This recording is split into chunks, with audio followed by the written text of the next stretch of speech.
It's Christmas Eve, and a lot of people are going to be feasting, but fast food restaurants continue to take a hit as cases of COVID-19 see another uptick, and less people seem to be heading out to dine. Brooke DiPalma is here with the details. I just want to say, for the record, we sat out in the cold last night because we have a favorite restaurant. We want to make sure they stay in business, but everyone's taking a hit, aren't they? That's right, Adam. The entire restaurant industry is certainly taking a hit, and local restaurants certainly love your support. But fast food giants like McDonald's, Burger King's, Popeyes, all these restaurant brands that we all know and love are also feeling this hit.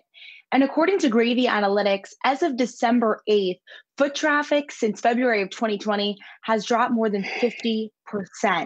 Now, this decline in foot traffic is quite similar to what we saw at the height of the pandemic back in April. And despite over the summer months, we saw a bit of relief as, cases began to tick down. As we head right back into the fall, we saw those similar trends. But it's not an entirely poor outlook for particularly these quick service restaurants like Chipotle and Dunkin' and Starbucks heading into 2021. There is some optimism there. Now, according to Placer.ai, that's another data intelligence platform, there's a few key trends that we want to look out for. That's drive-through, delivery, and digital innovation. Earlier this week, we spoke to Restaurant Brands International CEO, and he said that in particular, this was an important moment for the fast food category overall. At Starbucks, we saw them doing further innovation, testing and looking towards AI in order to customize that experience for the consumer after, they're not heading inside anymore.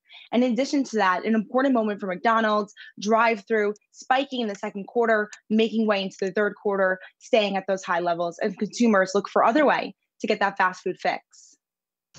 Brooke, it's interesting that you just brought up the technology in the drive-through, certainly areas that have been voting quite well during the pandemic. I want to talk about another trend that you spotted, and you told me about this, and I've definitely noticed it ever since, is this kind of a proliferation of charcuterie boards. I'm seeing them everywhere on social media. What's going on and what's driving that?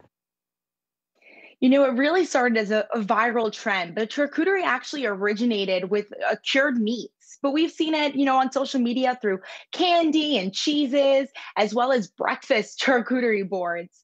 But it's specifically, even big name brands are taking note of this. Hormel Foods, Columbus Craft Meats made our charcuterie village. In addition to that, Amazon Whole Foods taking note of this by returning their 12 days of cheeses earlier this December in order to provide consumers, with those cheeses for those homemade charcuterie boards. But in addition to that, something even more important, they're helping local businesses. I spoke to one cheese shop on the East Coast, that's Babylon Cheese Cellar. They're saying it's been a blessing and they see a demand hike in each consecutive year. And one on the West Coast, LC Cheese Shop, and they said they've been sold out every day since February, sometimes even weeks in advance. So certainly a viral trend to keep a close eye on.